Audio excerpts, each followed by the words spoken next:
Have you ever felt like you are talking to your closest family, your most valued employee, or your most important partner in the same language that you both understand? But the way they look at you feels like they're listening to an alien language. You may live under the same roof and even sleep on the same bed, but the distance between your hearts is...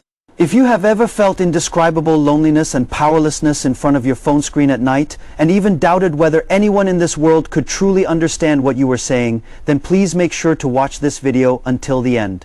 Because today, I am going to unlock for you the ultimate code that has been hidden for... Imagine this extremely exaggerated scene. If you lock the world's top and brightest 100 Silicon Valley genius engineers, Wall Street financial tycoons, and top scholars from Harvard University in a super laboratory with unlimited funds and resources, they all speak fluent English and have the most perfect communication software, with the goal of creating a super artificial intelligence that can solve all human diseases and poverty. Sounds perfect, right? This is simply the most powerful dream team in human history. But if I tell you, this plan not only went bankrupt in the end, but these geniuses also blamed each other, fought fiercely, and eventually died without any communication. The destruction of this billion-dollar plan was not caused by a terrifying computer virus or a financial rupture, but by an ancient curse that was written over 4,000 years ago and remains unsolved to this day. Does this sound like the latest sci-fi thriller in Hollywood? Filled with huge reversals and absurd contrasts. But everyone, this is not a movie. This is the most real pain point in human history, and it is also the cruel reality we face every day today. Today, in the most highly interconnected, technologically advanced, and precise era of translation software, we have encountered the most serious communication gap in history.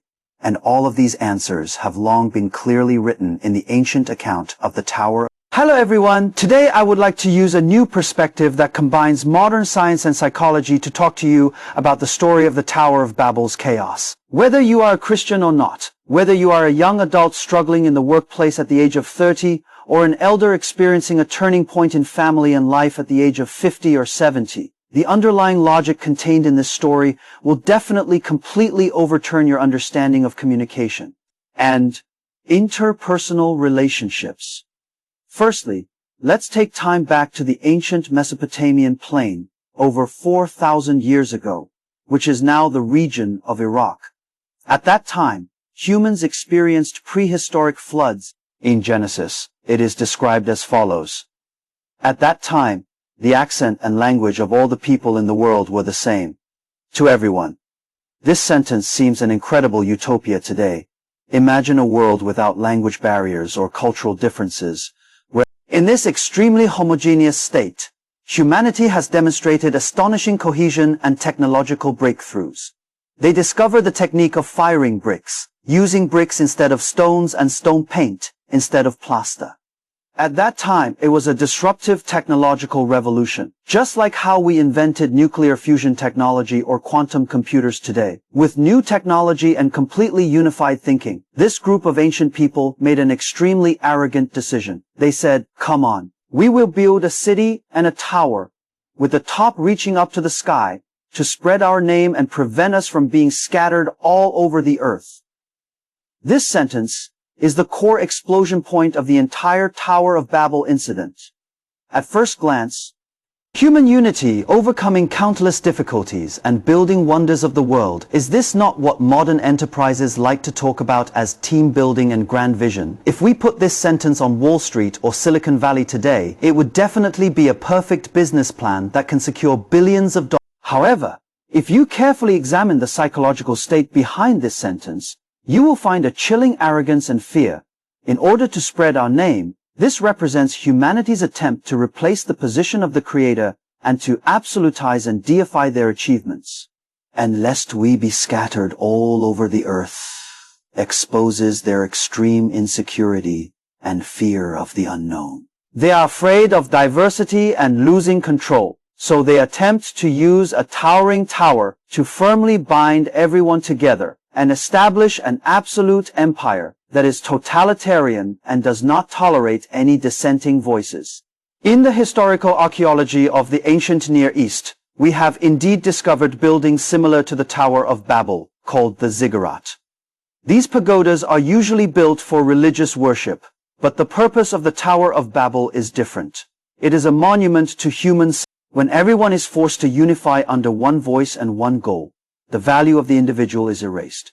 People are no longer independent thinking souls, but just a brick used to build towers. Next, the story underwent its biggest reversal. God saw all of this. The description in the Bible. Now that they have done this, there will be nothing they cannot do from now on.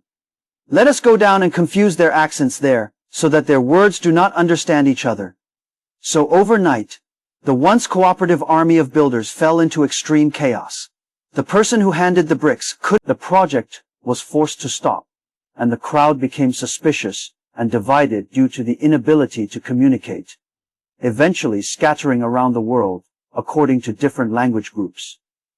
This giant tower, which symbolizes absolute human pride. Many people may feel that God is too stingy when they first read this story. Are you jealous of human achievements and deliberately causing destruction? Everyone, if you think the same way, then you really underestimate the wisdom of this story. In fact, God's rebellion, this time is not a punishment, but a rescue operation full of great compassion. Why do you say that? Let's take a look at how modern science and psychology have proven this truth. Firstly, from the perspectives of anthropology.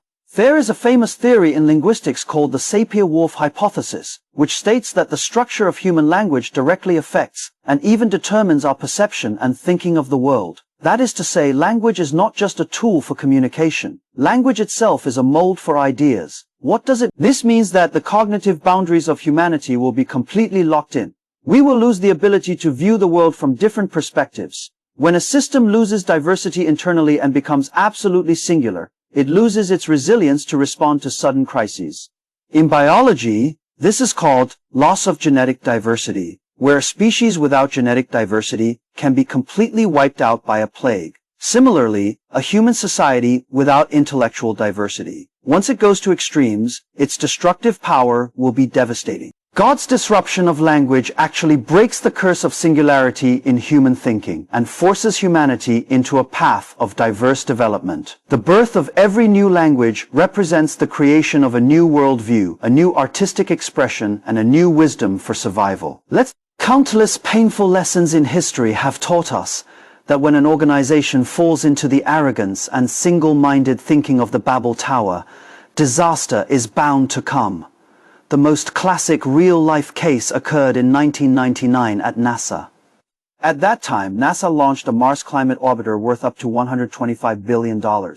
This is a cutting-edge project that gathers the smartest brains in the United States. However, just as the probe was about to enter Mars orbit, it suddenly lost control and burned and disintegrated directly in the atmosphere. Billions of dollars of taxpayers' hard-earned money were instantly reduced to ashes.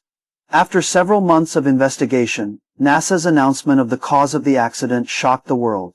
It is not because of alien attacks on Mars, nor is it because of hardware failures, but because of originally Lockheed Martin, which was responsible for building the propulsion system for the detector, used the commonly used British units, pounds in their computer software, to input thrust data. However, the navigation team at NASA's Jet Propulsion Laboratory uses the commonly used metric unit, Newton, in the scientific community when calculating orbits. Everyone. Can you imagine these geniuses with an IQ of over 150 attend meetings, send letters, and even however, in reality, they speak two different languages when it comes to key data. Lockheed Martin handed over British bricks, while NASA used metric standards to build walls. Isn't this the modern version of the living Tower of Babel chaos? Because no one confirmed whether their languages were truly connected, and everyone arrogantly believed that my standards are the standards of the world,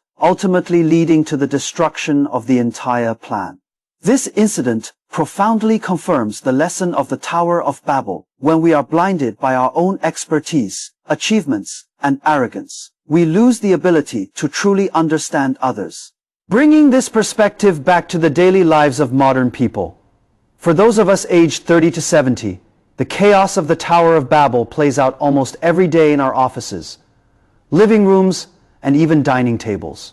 For friends in their 30s who are striving for success in the workplace, you must have encountered a situation where the marketing department, business department, and engineering department sit together in a cross-departmental meeting.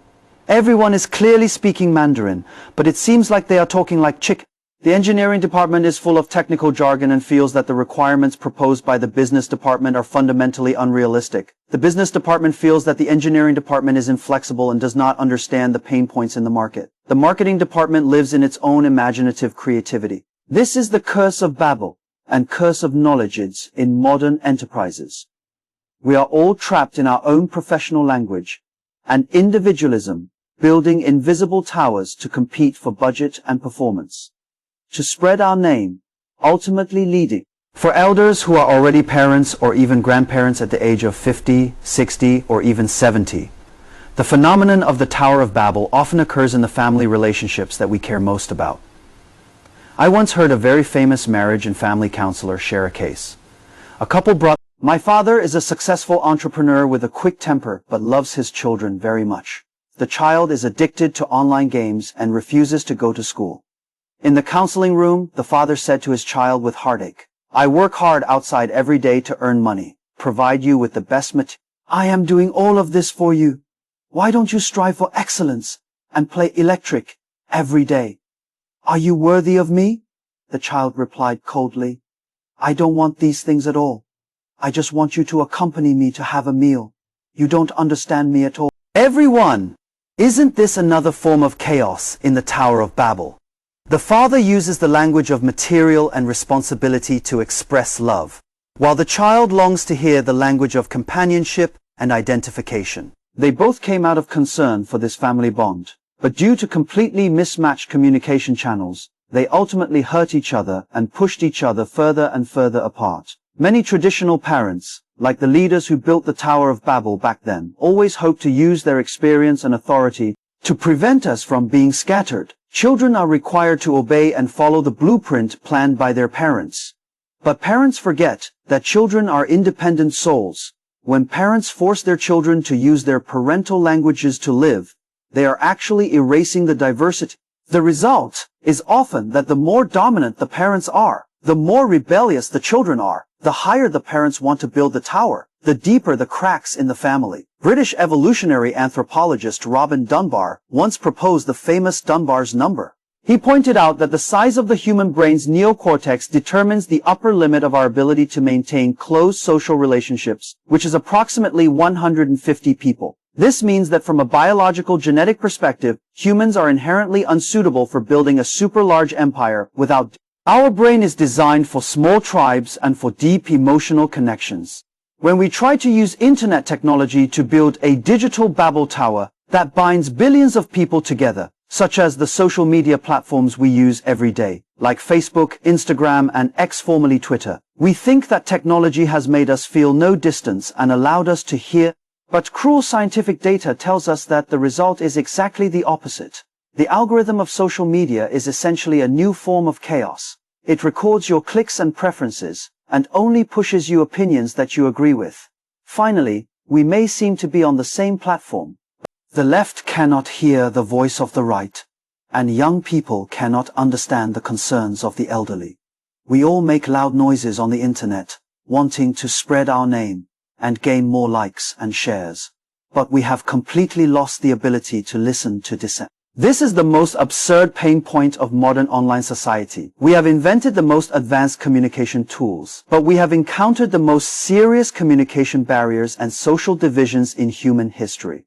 At this point, we cannot help but ask, since the chaos of the Tower of Babel is our inevitable fate, and since humans are naturally prone to the dead end of arrogance and communication, what should we do? Can we only spend our lives in endless misunderstandings and arguments? This is the core value that I want to convey to everyone in this video today, and it is also a profound altruistic thinking. To break the curse of the Tower of Babel, we cannot rely on building taller towers or inventing more powerful translation software. The antidote is actually hidden in the hearts of each and every one of us.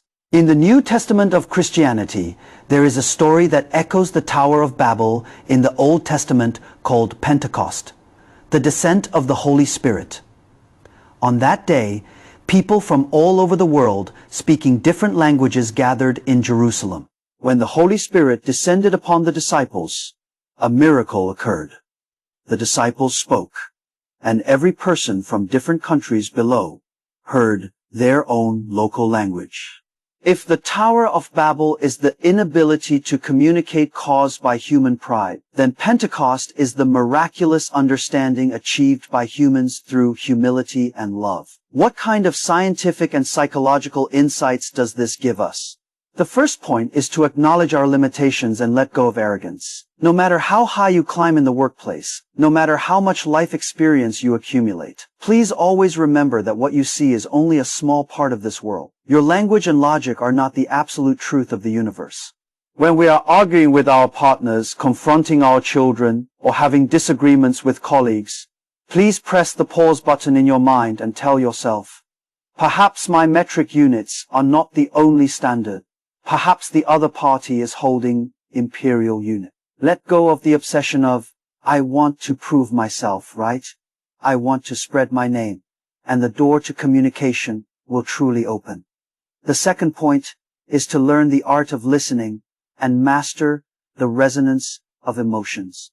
True communication is never about whose voice is louder or whose logic is more rigorous, but about whose ears are sharper and whose heart is softer. When your child returns home and angrily slams the door, when your significant other remains silent in the middle of the night, at this point, what they need is not for you to preach in the tone of elders, not for you to analyze right and wrong with rational logic. What they need is for you to squat down, enter their channel, and use their language to feel their grievances and fears.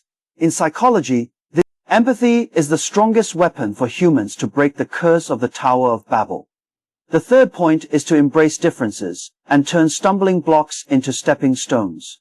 We must understand that God's ability to change accents and bring diversity to the world is an extreme. In a family, the rationality of the husband and the sensibility of the wife are not meant to torment each other, but to give the family both principles and warmth. In a team, the drive of young people and the stability of old officials are not for the sake of competing for power. When we no longer see people with different opinions as outliers, but as a puzzle to fill in our blind spots in life, we truly transcend the tragedy of the Tower of Babel. Dear friends, although the Tower of Babel, which was built over 4,000 years ago, has collapsed in the sands of history, in our hearts, the towering tower constructed by arrogance, prejudice, and self-centeredness may still stand tall. Today, after watching this video, I hope you can do a Tonight, when you face your family, your partner, or tomorrow, when you go to work to face your colleagues, try to put away your usual persuasive language. Try to calm down, look into the other person's eyes attentively, and listen attentively to every word. Don't rush to refute. Don't rush to give advice. Just understand the emotions and needs behind their words.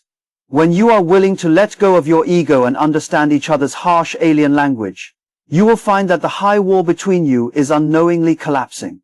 The farthest distance in the world is not when we speak different languages. The farthest distance is when we speak the same language but never truly want to understand each other's hearts. Breaking the curse of the Tower of Babel began from the moment we were willing to humbly listen. If you feel that today's content has inspired you and even reminded you of a family or friend who has been struggling with communication, please share this video with them. This is not to change them, but to open up a new opportunity for dialogue. You are also welcome to leave a message below, sharing the most profound Tower of Babel experience you have encountered in your life or workplace, and how you resolved it. Please remember to like, subscribe, and turn on the little bell. Our next video will continue to bring you more profound content that subverts cognition, wishing you a day full of understanding and peace.